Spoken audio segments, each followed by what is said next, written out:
Well, it's been just under half a year. I figure it's about time we finally get back to this. Hello everyone and welcome back to Let's Replay Megaman Battle Network 3 Blue. In the last one for 500 subscribers, we went and finished off the main campaign. And now for the very late 510 subscriber special, thanks for 600 by the way, it's time for us to start off the post-game. We have a lot of things to do in this post-game. Battle Network 3, because it was meant to be the last one behind the scenes, has a very expansive post-game, much more than that of 2. It still has a lot of really unique bells and whistles, but before we get to that, we have some cleanup to do. And specifically, we got about 70 standard chips to get, about half the mega chips left to get. Every single giga chip has yet to be gotten. And we're currently only at 6 program advances out of, I believe, 32 off the top of my head, so we got a whole lot to go. And I'm going to try to do everything I can without the post-game area before accessing it. So a lot of program advances, a lot of standard chips, a lot of mega class chips are going to be gotten in this video. It's going to be just straight up, effectively, a chip grind. But there is still a few new things along the way we're going to do. Namely, we're probably going to get a new style change, call it a hunch. We're also going to do some last-minute requests that have spawned in at this point. Let's start off with some very particular chips. If you've watched the entire LP up to this point, you would know I've used a custom style change throughout the game, as it's one I really like to have. I like having a larger chip selection at the start of battle. I really like the programs you get for the NaviCust from it, all that jazz. And as I mentioned, I think in like the second to last video, maybe the last one, honestly probably even the last 3, there are certain battle chips that you can only get as custom style. And since I maxed out custom styles level in the final video of the main campaign, I am now on a pseudo time limit of 100 completed battles before I get another style change, and since that's guaranteed to not be custom style due to how the mechanics work behind the scenes off the top of my head, I need to get this done and get it done quick. Things to help with this process in the post-game to begin with is to always have the collect program in your NaviCust if you're trying to get specific battle chips, but also, in the case the chip you're looking for is a specific element, more than likely, it's also dropped by an enemy of that element. So use, like, the oil body, the battery, the blah blah blah elemental programs that attract viruses of certain programs in, because that'll help you get those battle chips. In specific, the first one I'm looking for here is gotten from Fishy 2s, who are fire elemental, hence oil body. They'll usually give you the Burn-er battle chip, but if you get what's considered an S+ ranking behind the scenes, you get the Burning battle chip, which is completely separate and a lot harder to get because of that. Using oil body around here, you're either going to find them, I believe one other enemy, as well as Flame Man version 3, more often than not. Description-wise, Burning sounds like it's just a stronger burner, and by and large it is, but instead of being focused on you, it's focused on the panel in front of you, so it does have more toolkit in that regard. Next up, I want to go fight the volcano viruses here in Undernet 3. We're going to be doing a lot of jump cutting in this part, by the way, from area to area because of getting the battle chips in whatever order I feel like. As they also have a Beyond S-Rank battle chip that I want to get, and it's one I actually believe I talked about in the main part of the LP. Now, I believe I may have briefly touched on this during the main campaign, but just have it in a place where it's actually relevant. What do I mean by S+ buster ranking? Well, in the main LP, I went over how busting level is determined in most of the Battle Network games. It's a point system using your actions in battle, blah, blah, blah. But in specific, with custom style, if you get a level S busting rank, with a delete time of less than 5 seconds without using the normal buster shot, a charge shot, or using Navi chips, you get the exclusive reward like Burning, like that volcano chip I just got. And if you do so without actually even opening the custom screen again, you technically get an S++ ranking, which will largely give you the same battle chip, but usually in a better or more useful chip code at the very least. Notably, custom style isn't the only style change that has an S+ ranking. But I'll talk more about that later on when it's more relevant, as I will need to use that specific style change in order to get 100% anyway. Now, I'm largely showcasing the best place to get every single battle chip in the game, but if you want to have a full list in front of you, I, once again, as I've done several times throughout this LP, and I think even the Battle Network 2 re-LP, recommend looking at the Rockman.exe zones pages, as they have usually full lists of viruses, their locations, the drop rates for whatever battle chip you're looking for, as well as what busting ranks you'll need to get those, and having that in front of you can do a lot to help you plan out how you want to approach things. There's times I'm actually going from area to area here in this particular video, and from my memory it's because I was actually technically in the wrong place and didn't realize it for a couple minutes. As sometimes I'll read, like, say, World 3, Comp 1, 2, blah blah blah, and actually forget which one that is for a moment, in the case it's one I encounter in a slightly different sequence. or it's just because I read wrong, and I'm kind of an idiot like that sometimes. Now we're here in this World 3 computer because I'm actually looking for Metar 3s, as they have 2 battleships I need. I'm largely going through the list top to bottom, but I think I do hop from place to place depending on what's next or nearest to me in some cases.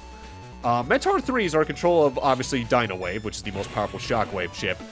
But even then, they have one above that called Big Wave that custom style allows us to access, and thus I need to get an S+ ranking on them. But while I'm here, I figured, might as well use that program answer I hadn't used yet, I believe. Time Bomb Plus is any 3 Time Bomb chips in alphabetical order. 500 damage across the entire field. I'm not sure if it can pierce guards. It feels like it should be able to, but I feel like I might be approximating that with a similar explosion in a later game. Outside of that particular World 3 computer, the best place to find Metar 3s is over here at the TV at the hotel, where we can also find Desert Man's version 3 variant, as they're a pretty high spawn rate, but also because you're going to get a lot of sand tiles that might get stuck in place long enough for you to take care of them pretty easily. Plus, since they're often lined up like this, a single step sword is all you'll need to kill them both at once and get yourself the Big Wave battleship. Pretty good coding for that, too. Pretty powerful. Next up, we're going to go grab something I could have grabbed during the main LP, but completely forgot to. We're going to head over to the DNN station and head up towards where we confronted Tsuneyama at the end of the N1 Grand Prix scenario. As there's one permanent upgrade to Megaman we've been able to get, but I haven't yet, over here at this schedule. Detailing of recording schedules. Something attached with the clip. And there's a reg up too, and if you check your inventory and done everything I have throughout this LP, your regular memory should now be at the max of 50 megabytes. I could have gotten that during the main LP, I just forgot to. You can't max out your HP during the main game, though. You need to go into post-game to do that. In fact, similarly, there's a lot of battleships you can't get until post-game anyway, because there's some normal viruses in the final area that, of course, have battleships for you. Next up, I want to come over here. It's hard to notice, but there's a door sensor here that has a port for jacking into. I forget if this computer's open the entire game or if it only opens after a certain plot scenario boss. I'll do some research on that between now and the second editing pass and do my usual on-screen text stuff there. But we're here for 2 reasons. For one thing, there's an enemy that only spawns in this area, and their spawn rate without oil body is very low. But also, in this particular Blue Mission data, we got air shoes. That works the same way it does in Battle Network 2. That is a battleship that allows you to effectively add a state to Megaman that allows him to walk over broken panels. I believe there's a NaviCust program that also does that, but I think you get that from, I want to say, the Battle Network 3 Blue exclusive Shadow style off the top of my head. Either that or it's the Battle Network 3 White exclusive Ground style. I forget which, honestly. Here's something I actually forgot that you could do that I may have accidentally shown off at least once in the main LP, but I don't remember. Flashman can actually pass through certain enemy shields, namely like the hard-head enemy lines. Which, hey, that helps you get the high rank you need to get the Lava Ball battleship, so you might as well. So, to talk about reality real quick, I brought this up briefly in the update video that was uploaded earlier this week. But the reason this video took so long to make is the same reason it actually took so long to do the Battle Network 2 post-game. There's a lot of footage recording that goes into doing the post-games for these games and editing in a way that I think flows well. And even then, there's probably still a lot of jumping around. That means you'll probably have to pause it constantly if you're using this as a guide. But because it takes so long to record footage and edit it, motivation to do it isn't as high as it is to do other projects that take less time. And I think I did something like this in the Battle Network 2 postgame, but just to put it in perspective, this video is an hour long, but it's comprised of around 8 sessions of recording that total about 5.5 hours. And that wasn't done all at once, that was done across several days because I have other things going on. And while I want to try and get this LP finished this year, just know there's always the chance that won't happen. Especially because the Battle Network campaign post-games get longer the further in we get in some regards.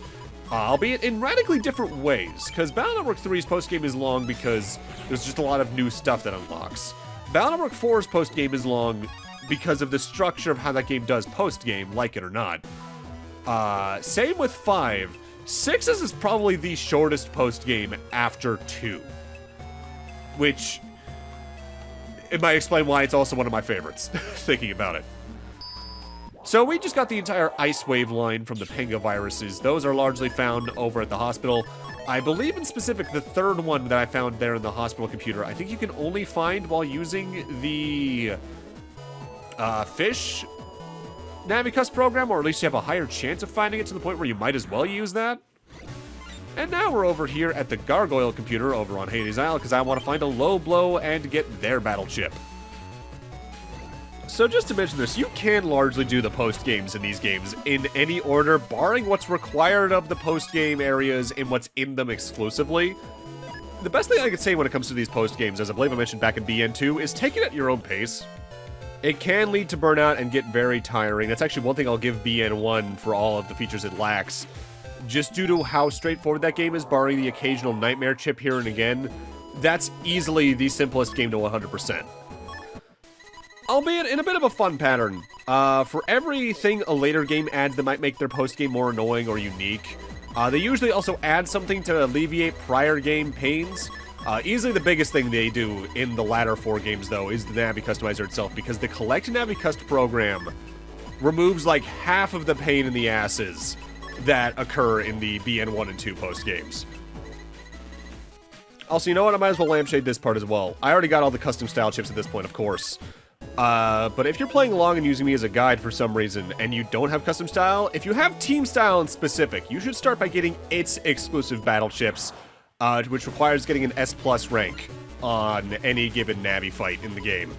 I'll mention that again when I eventually do that in this LP, but for right now, just to avoid any pains of losing your team style and having to grind it back again, which is something I had effectively happen to me during the last time I 100%ed Battle 3, actually. Just to talk about that, I got into the final post-game map and was most of the way done with it when I realized, wait, I'm missing standard class chips. I had forgotten to get burning, and I was halfway through my 3rd style change, I believe, at that point. I want to say it was on, like, shield style, because I had started with custom style and went over to team style from there. So that means at that point, I probably would have had to do probably 150 some odd battles minimum to finish off shield style, and then another 100 after that to go into what would hopefully be another custom style. Admittedly, better than if that had happened to you in BN2, even though it really can't because of the style change mechanics there, as they did lower the battle requirement to get a new style change, as I've already mentioned in this LP. But still, that's a very tedious situation you really should do your best to avoid. That is one thing I really don't like about BN3. I get probably why they had to remove it to fit in the NaviCust stuff into the game, because this game is really filling the cartridge to its limits as far as I'm aware. But I miss BN2's ability to store up to 2 style changes, technically 3 counting hub style. Now, off the top of my head from when I edited this, because it has been a little bit since I edited this footage together, I am trying my best to showcase anytime I make massive changes to my Navi Customizer in order to find certain viruses more easily. The best things to assume, though, always assume that Collect and Custom 2 are going to be in there unless I showcase otherwise. Custom 1, though, might be removed in some cases in order to actually, say, put things like the Fish program or Oil Body in to help find things. In this case, I don't have that because the Mashy here doesn't require that. I think this is like a 12% encounter in this area. I'm here looking for its specific Spore 2 chip. Or wait, no, Spice 2 battle chip. There are probably going to be times where I don't remember to showcase the Navi Customizer, but just assume, especially if it's like a level 3 virus in a chain, it's probably required to get that specific enemy to show up in a reasonable fashion. For instance, the next enemy we're going after is a Mashi, which is found in Zoo Computer 3. This, I think, is like a less than a 0.5% chance to spawn normally, because there's only one encounter in Zoo Computer 3 that has it. But if you use the Jungle program, I believe, that jumps up to like a 20% chance, which is so much more reasonable. Obviously, at that point, you still have to wait for it to pop. And there's always the chance that the Collect program, you'll instead get the virus it's with's battle chip. But as long as you use a locate enemy from there, your chances skyrocket so much. That's actually one of the bigger bottlenecks in the post-game here, and especially in this entry. Zenny trying to get locate enemies or things in the post-game area. Because in case you didn't do a lot of purchasing or you didn't do the Zenny grinding trick I showcased earlier in the LP, you're going to be doing a lot of random encounters just trying to get that. And it's fights like this that really inflate the recording time versus the actual edited version. As, say, a fight like this, or a higher level Navi fight might take like 15 minutes to find the first time. And maybe I'll just get the Boomer 1 chip from there, in this case. And then using a locate enemy, maybe I'll take another 10, 15 just to get the actual battle chip to drop, just because of the precision needed in some cases. For right now, though, we're back in the hospital lobby jacking into its TV. We're here looking for 2 enemies. For one thing, this is a very good place to encounter Momogros and get the Mole 2 battle chip. But there's another enemy called NO. I'm not sure if that's like shorthand for something in this specific case in programming that I'm just not aware of, or what. But they are an enemy I don't think we've encountered yet to begin with, but they also have a battleship we need, of course. Now, something I don't think I brought up with the Momogra enemy line yet is that they're actually one of the best use cases in the game for the slasher battleship, which I believe I've talked about using earlier in the LP for certain boss fights, but just to refresh people's memory on that. The slasher battleship is a sword-type ship that you press the button while an enemy is on your side of the field and you attack them without even being anywhere near them. In the case of the Momogra line, where they pop up behind you to do damage, it is an excellent use case. Especially considering that's a chip I actually could not figure out much at all as a kid, because I was very aggro there as a child instead of trying to actually be defensive. Here's the N. Oh, maybe it's number 0. This virus stays within the column it's placed in, and when it's on a row with you, it fires a copy of itself forward. That will do damage, of course, but can also paralyze you. The other annoying thing about it is that if you leave it alone for too long, it can very easily regenerate its own HP, so you want to try and take them out in as few hits as possible just to avoid that being a problem. And there's the No Beam. K-Code, a little awkward to work with, but it's not the worst battle chip. I think it can, in fact, paralyze enemies.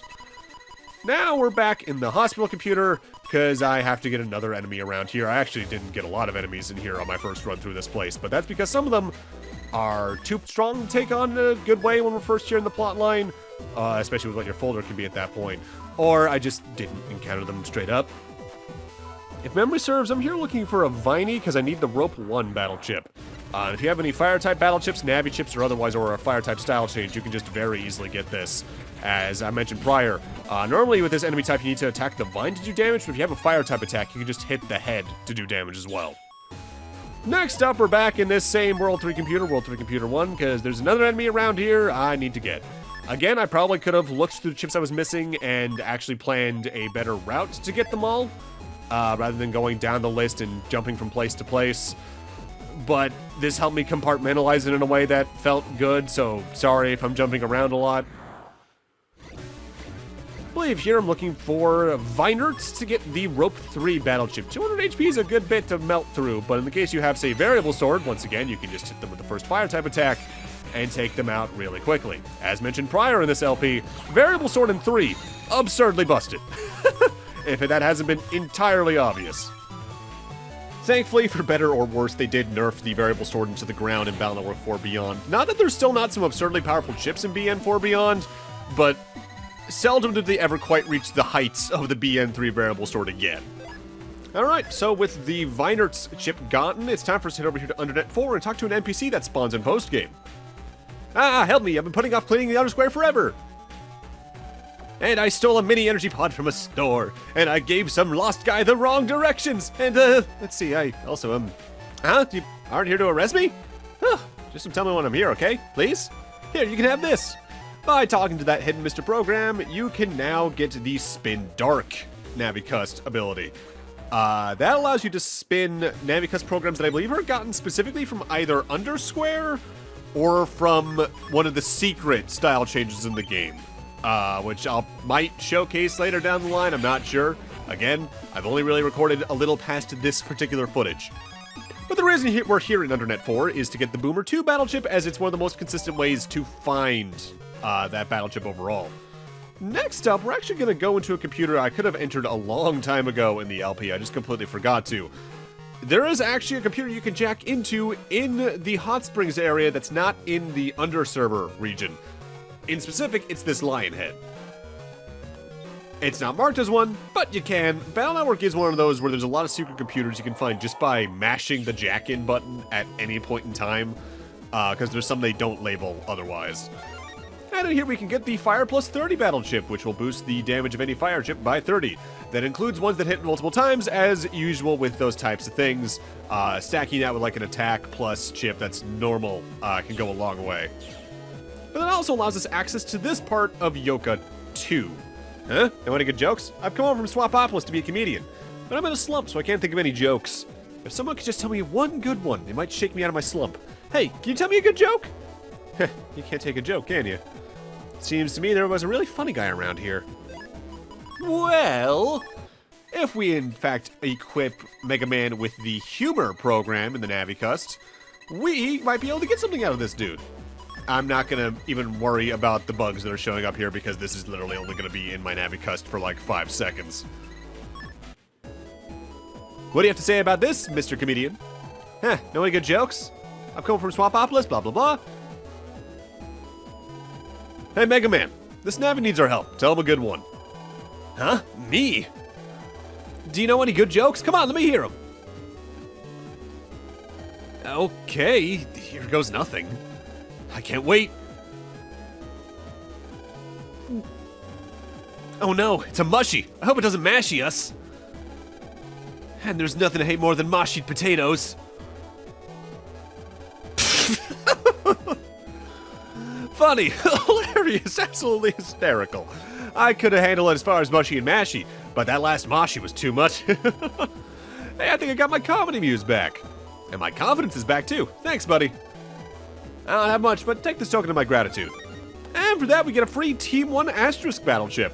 So now we don't need to fight a Team Virus to get that normally.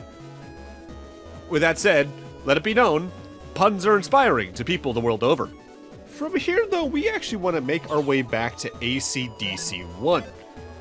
In specific, we want to head to the lower of these 2 squares and hit the southern corner of it, as the moment you do so, you're put into a forced encounter against all 3 of the main Metar lines. If you think back to things we've already done in the LP, your immediate thought is correct. This is for the Virus Breeder. The next several battle chips we're going after are the ones that are tied to this, at least the ones we can access at this point, because there are some in the post-game areas. And this reminds me of the part of the post-game I'm really not looking forward to, the bug frag grind. There are ways to speed that up using specifically counter hits on boss fights that you can fight over and over again, like Gutsman. But, it's gonna be tedious, honestly, and I'm not looking forward to it. But oh well, it won't be a big deal in the video itself because it'll be in a jump cut, effectively.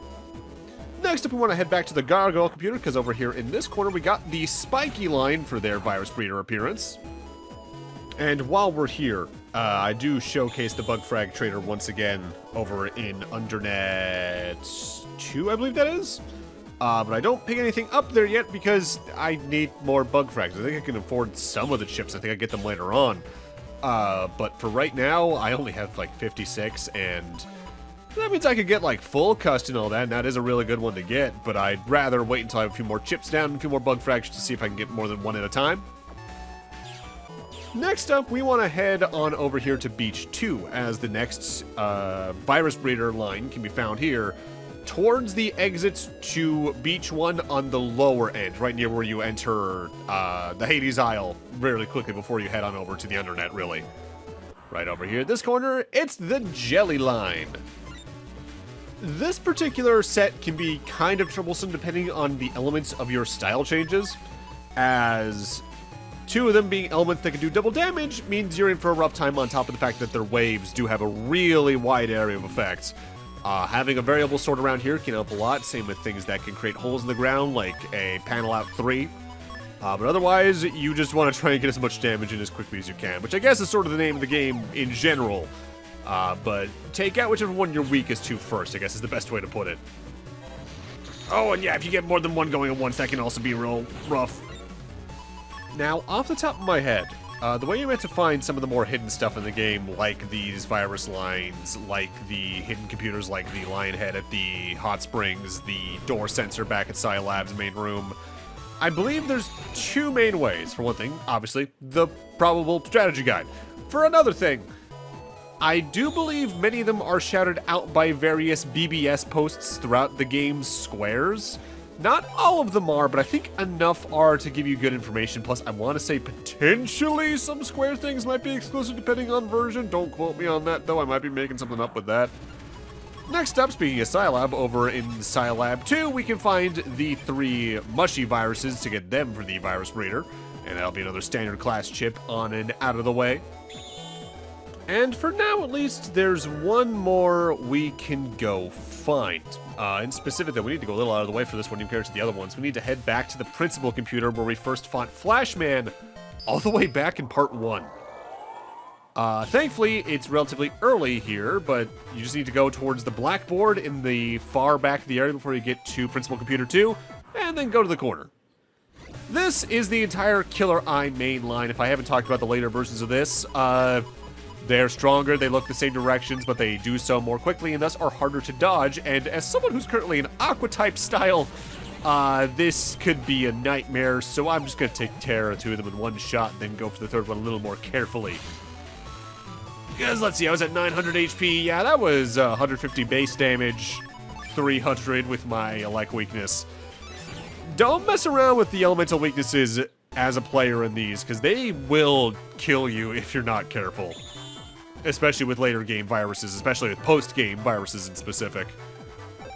So with that, let's now head on over to the virus breeder itself at Scilab and get the standard class chips we have now earned. And this actually brings us to our next duty of business. I believe I already mentioned earlier in the part, I say I believe because I've been recording this video so far over like 2 or 3 days as it is. There are actually new job board postings in post-game. Me saying back at the end of the main campaign that we cleared all the missions was technically true. Like, we cleared all the ones you can do during the main story. But now we actually have a few more we can access, and we're going to spend the next little bit doing those. Starting off, give your support. I can't be specific, but something awful is happening. Mighty Virus Busters, come ASAP to Hades Mountain on Hades Isle. Accept this job? Job accepted. In specific, we need to go over towards where the first round of the Hades Isle section of the N1 Grand Prix was. Right outside that computer on the first indoor section. And take it from me, save before you go into this job. Ah, you're here. Listen, something terrible's going on. We were doing tests on virus battles in this computer, and somehow they began to multiply out of control. The number of viruses just keeps increasing. Help, you're our only hope. This computer links Hades Isle on the internet. If we do nothing, the virus will run amok the world over. Are you ready to jack in? This mission is comprised of 7 virus battles in a row, and they can be real rough, I will not lie, especially considering some of the elements that are in there. Like with many of these, though, which viruses you fight sort of depend on which version you're playing. For instance, we're seeing what the battles here are in 3 blue, but over in 3 white, they are Metar 3, Mega Bunny, and Elaglobe, Alrighty 3, Sorty 3, and Doomer, a Slimist, Pengon, and Trippy 3, a Yart, Moblo and Trumpy Omega, a Totun, Goofball, and Vinert, a Spiky 3, Fishy 2, and Metrodo, and an Ella Hornet, Sorty 3, and Scuttlist. So largely what viruses do change are largely upped or lowered and encounter level, effectively. For right now, though, we do have a Totun, which is a totem that's leveled up.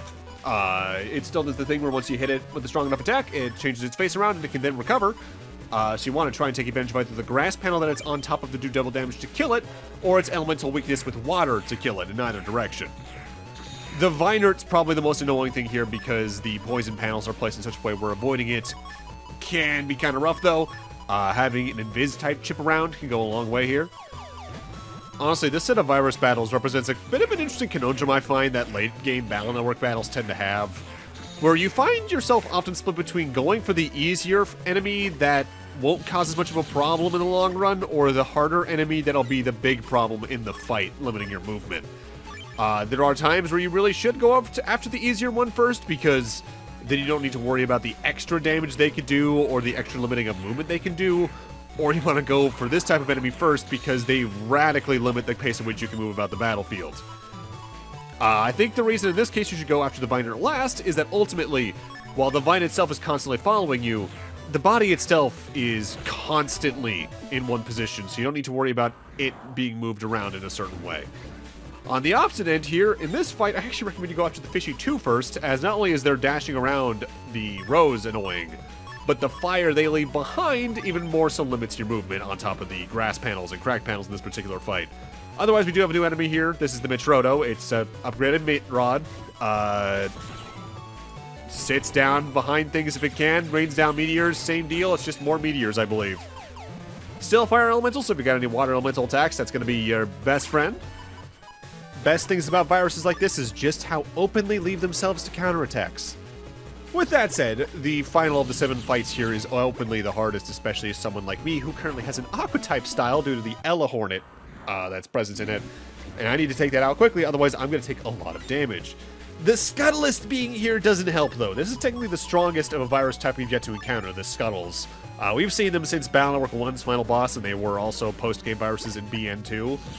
What makes them so annoying is, for one thing, their attack is just a giant, very fast laser down the row. But they also have a life aura 2 constantly up, so you need to do 200 damage flat in order to break it. Now, I do have ways I can do that between things like Step Cross, using a Stone Block with a Air Shot can also do that, I believe.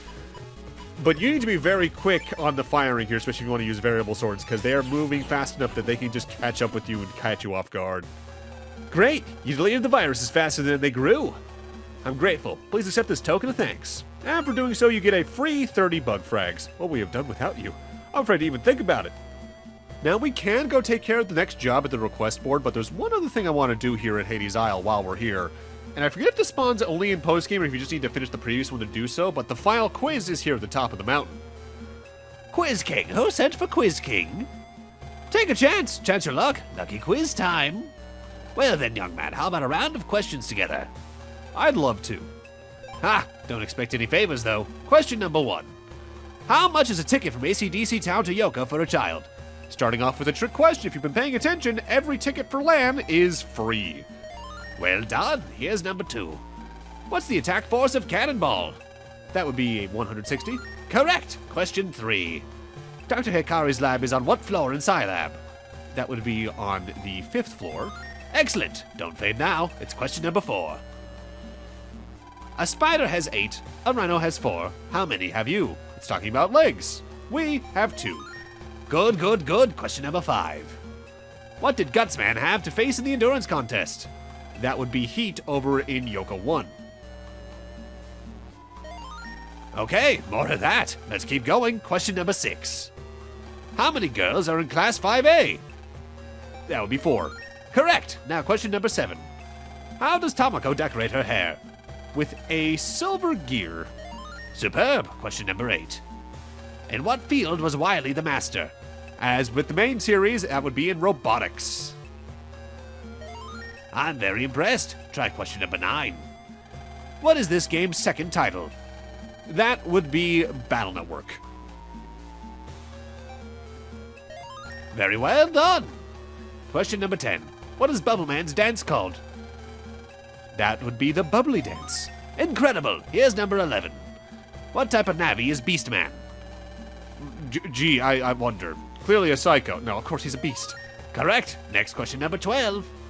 What was Higsby's job in the past? He was a part-time teacher. Remarkable. Question number 13. What name is on the pillars at Metroline Beach Station? That would be Straight Beach. Correct. Remarkable. Question number 14. In the past, what was Yai crazy about? This in specific is a callback to the first chapter of Battle Network 2. She was crazy about folding fans. Correct. Amazingly, it's the last one. Question number 15. What is the title of the DNN TV series? That, in this specific case, would be Love and Loss. Correct. You're amazing. Here, take this. And we get the Navi plus 40 chip. I never thought I'd see a winner in my lifetime. That does what it says on the tin. It makes every hit from a Navi chip do plus 40 damage. With that said, because of how busted that is with some of the Navi chips in this game, they rightfully made that a Mega Class chip, so we need to make some specific choices with that. Honestly, with both Beastman and Bubbleman, though, that is just an absurd combo, especially if you use, say, the Aqua Plus chip on top of it. So now let's head on back to Scilab and get back to doing the remaining job request board jobs. Next up, stamp collecting.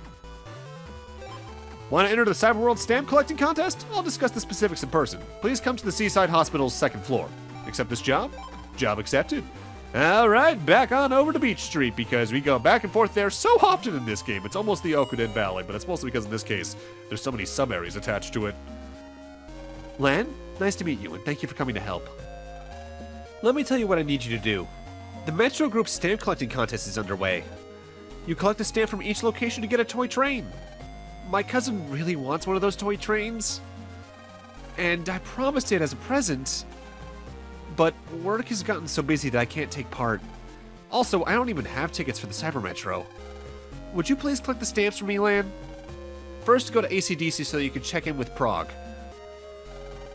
Talk to him and tell him you want to enter the contest. Alrighty. So we just have to head on over to AC/DC 1 in specific.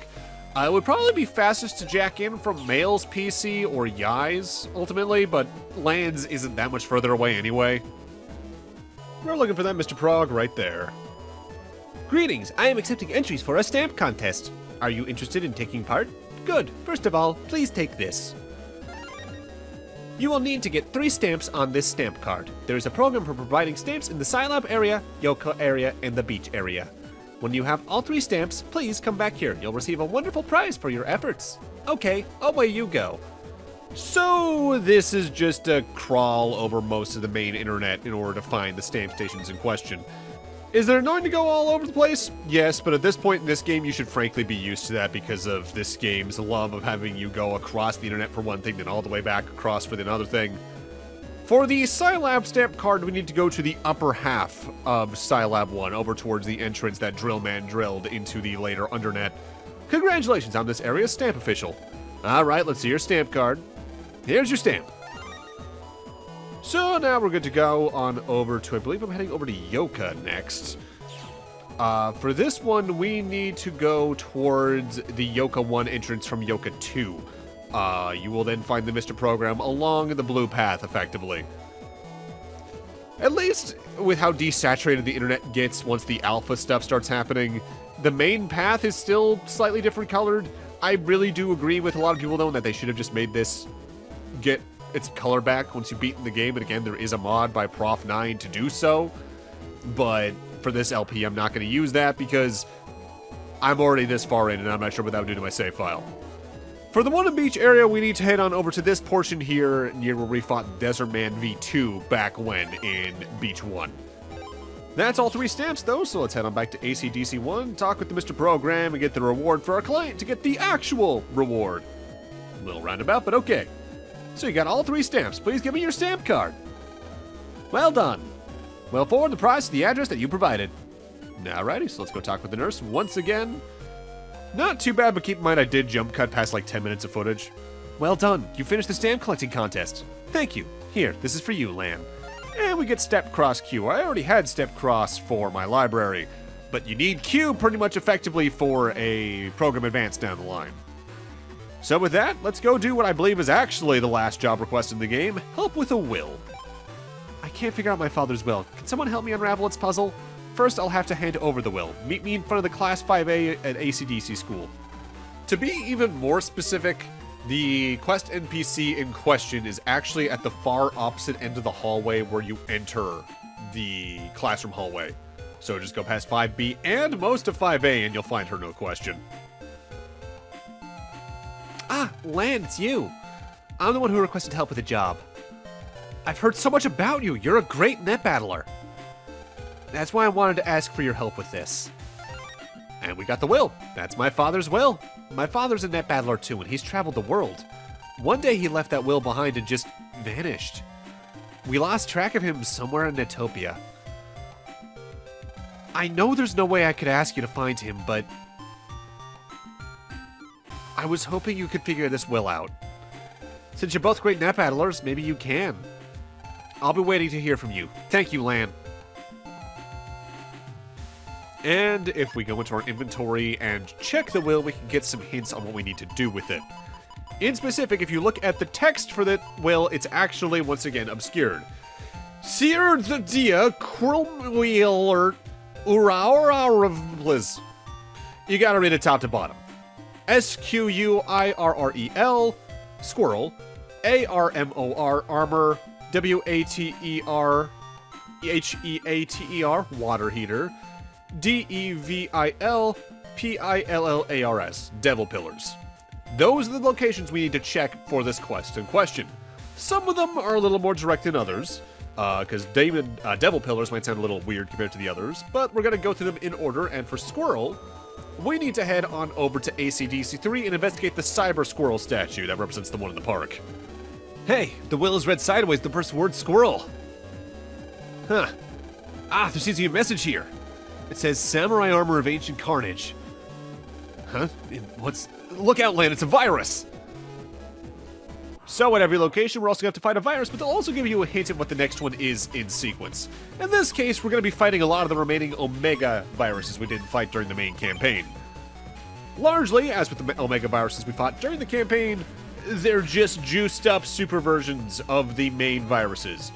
Very fast movement speed, very fast attack speed, very high attack power, and if you're fighting one that you're weak to elementally, you're probably going to get killed in 3 or 4 hits, frankly, given their attack strength.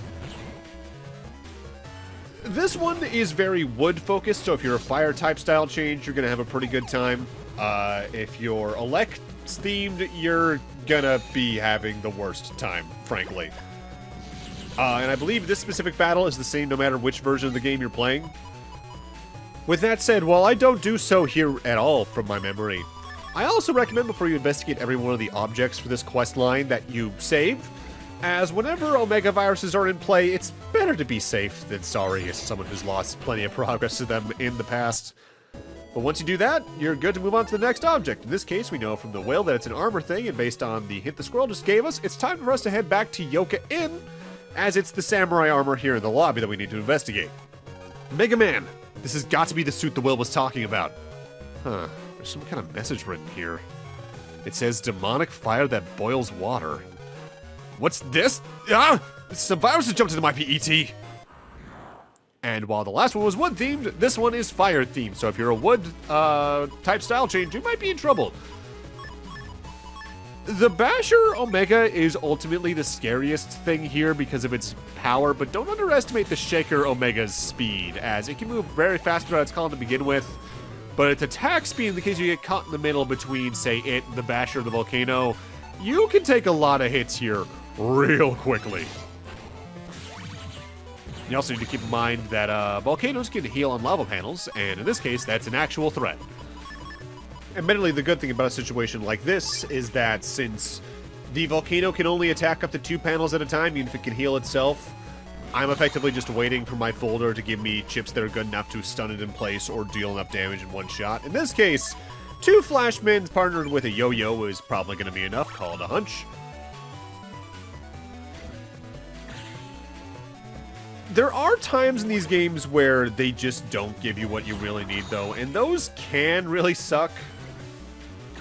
Especially at super endgame level stuff against super bosses when you're just trying to get one battle chip out of the way for your library, but your folder's not giving you what you need. And yeah, there's setups to at least help alleviate that between things like the custom NaviCust programs to increase the amount of chips you have, good coding and all that, and especially focusing on just a singular program advance could go a long way in the case you're doing that.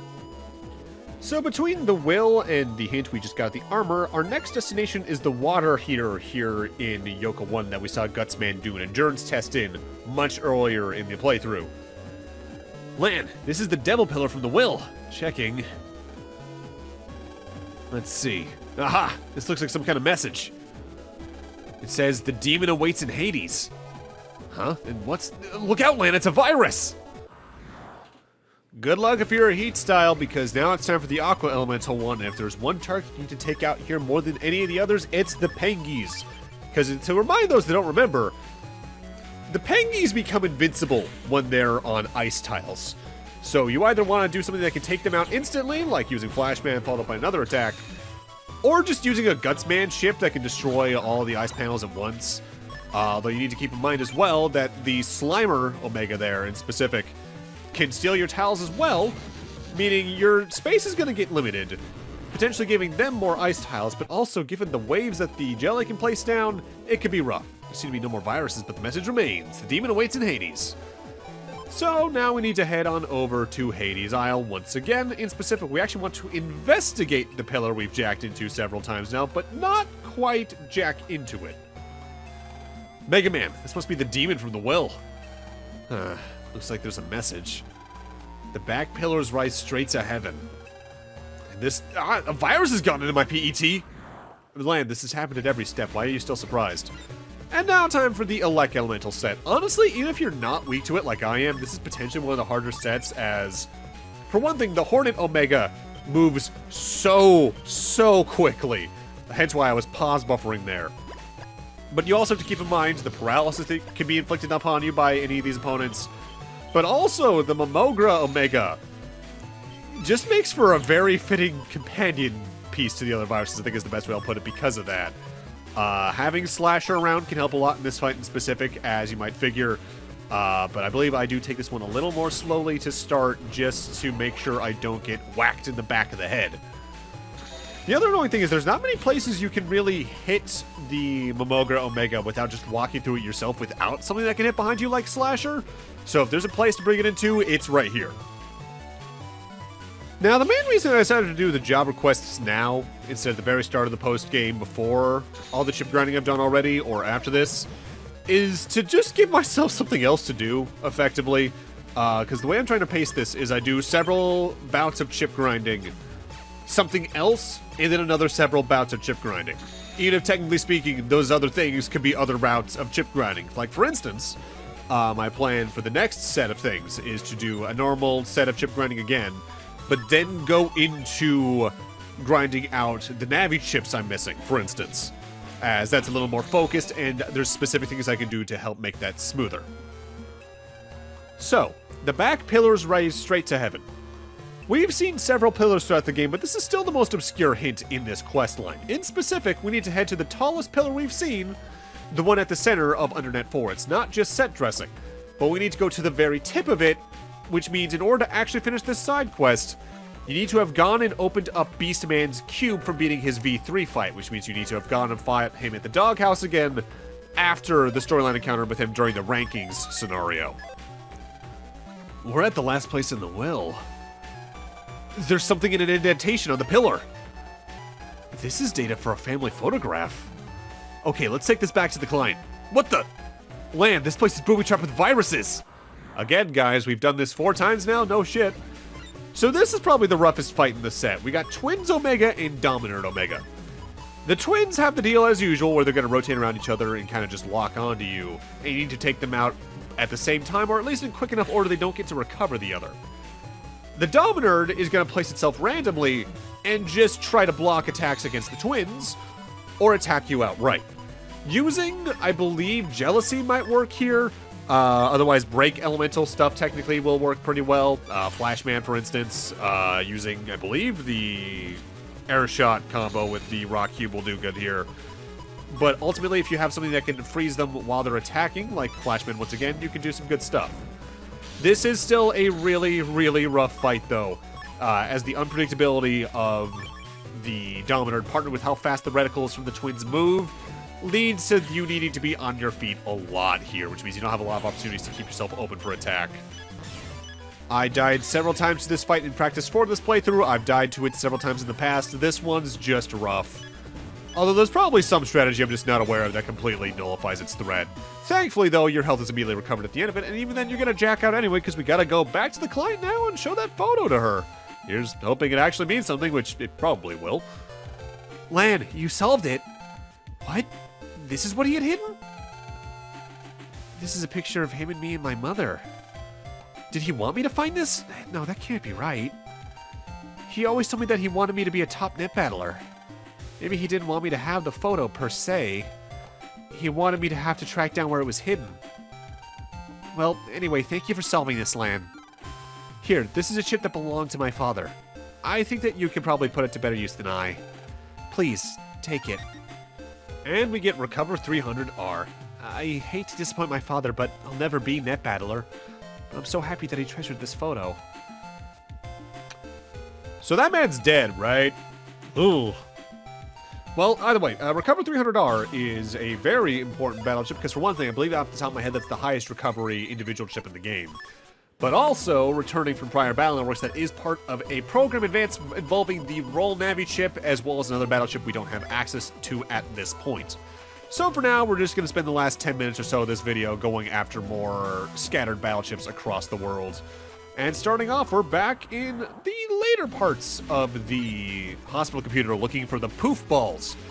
These are the higher variants of the goofball enemies we've seen since BN2. We're here for their poison face battleship in specific, and if you bait them out like this, you can just take them out at once.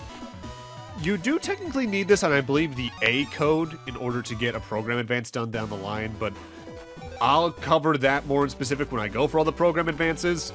More than likely, I think you can get that from the chip order system at Higsby's shop. At least that's the case for a lot of battleships that you need the specific code for that are harder to find in the specific battles. Next up, we want to run around here in the hidden computer over at the World 3 base to find ourselves a Dominator 2, because I need their Curse Shield 2 battleship in specific.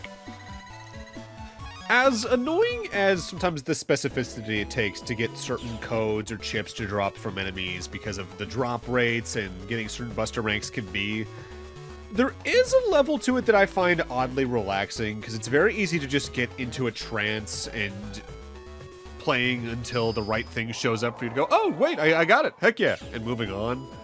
But there's a sweet spot for that, admittedly. As if it takes too long, you start to notice, and then you start to get irritated. And if you get it immediately, well, you're just not going to notice at all. It's like that sweet, 10 to 20 minute zone, I find. Where it's just like, yeah, no, I zoned out, and then I got it. And I like that. That's actually why I liked doing these games a lot during that one environmental science class I believe I've talked about before, when I just 100%ed BN1 through Star Force 3 all in a row. Like, there were some annoyances there, yeah, but it was like, yeah, no, it made for a good way to fill time, and it was relaxing. So our previous destination was the tank computer to fight the cannon enemies to get the Magnum 3 battleship, but now we're once again back in the World 3 computers, because I'm here looking for the second variant of the Ella Ball enemy, the Ella Sphere, to get the next chip in their line. This is one I'm honestly surprised I didn't get in the main story, as in previous experiences, I get this really quickly. But it's one of those things where, hey, yeah, this is a game that's kind of luck of the draw in some regards, and it's just a matter of what happens. In that regard, technically speaking, that's probably the way this most resembles a card game. Which at the core of it, it sort of is.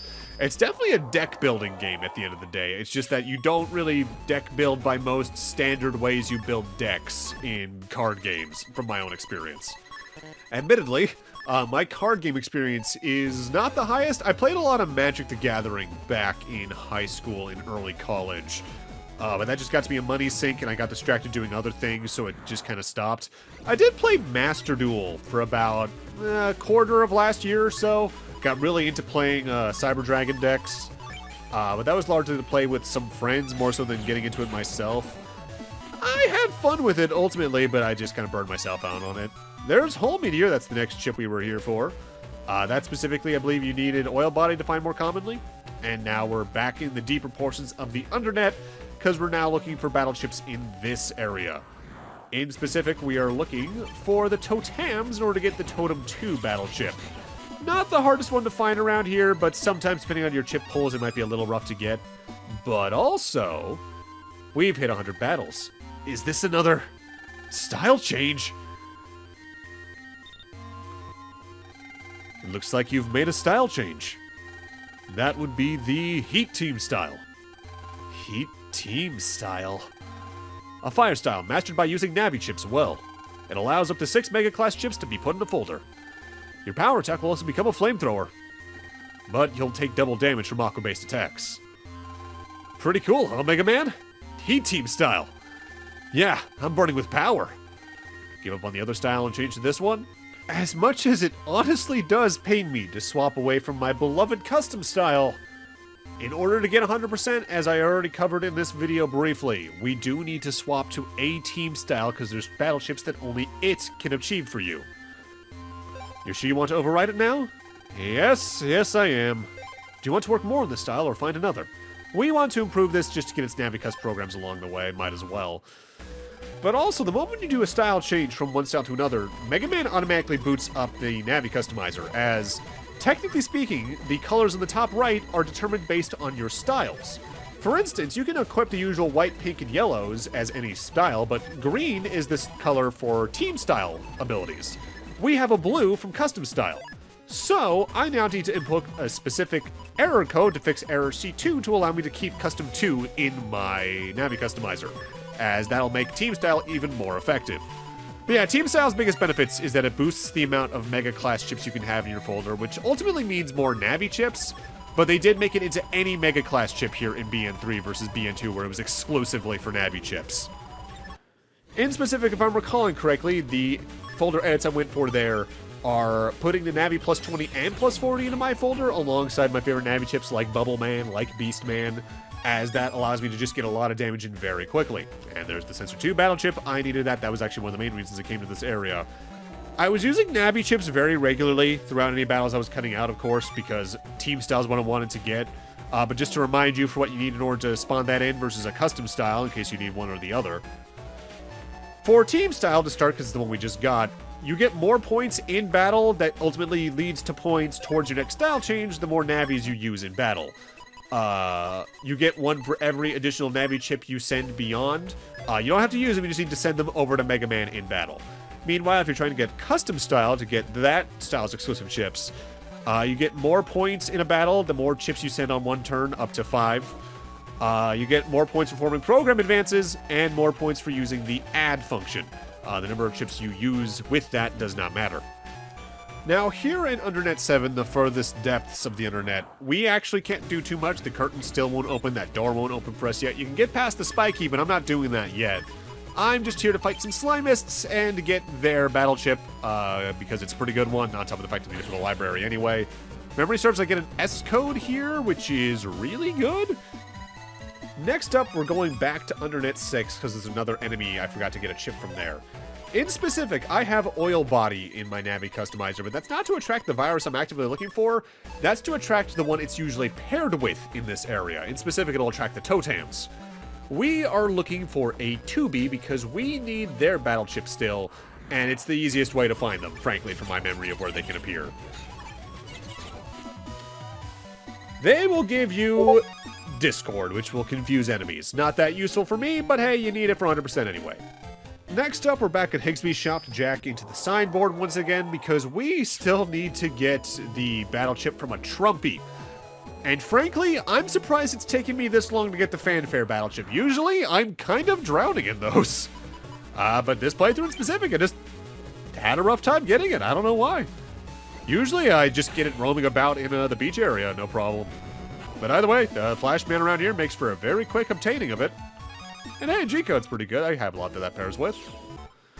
Next up, we're once again going to jack into the secret computer over here at the Start of the World 3 base, as we're looking for yet another enemy around in here.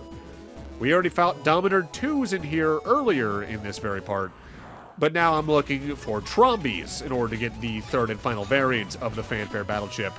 This is Timpani. I think I've used it maybe twice. Next up, just to wrap up, we're over at the Bug Frag Trader you get to through the Hades Isle Pillar, because since I have 101 Bug Frags, I might as well grab what I can. I'm getting full cust. I believe I get wood and elect plus 30 off the top of my head, just to accelerate me along the way. Full cust is still a very good battle chip. It automatically fills up your custom gauge, but they did notably nerf it from BN1 and 2 in that now it is a mega class chip, so it is now susceptible to the mega class limits. And hey, I might as well grab what battleships I can from this shop that I haven't before. But with that, I'm going to need to end this off here. Thank you guys for watching, and in part 13, the post-game grind continues. I'm going to try to get that video out sooner rather than later, but as covered in the recent update video, my time isn't what it used to be, and this game takes a lot out of me, but I still want to make sure I finish this and all the other Battle Network redos because I love this series, and it's my way of showing thanks to y'all for subscribing. And I know we're over 600 subs now, but thank you so much for 510. I've been really slow about this. I know it's one of the reasons I want to get the Battle Network games done and over with as we go through this, as that means once I'm done with them, these videos will be a lot easier to do because it probably won't be a long-ass RPG full of grinding anymore. But with that, have a great night, take care, and I'll see you guys next part whenever that happens. See you guys then.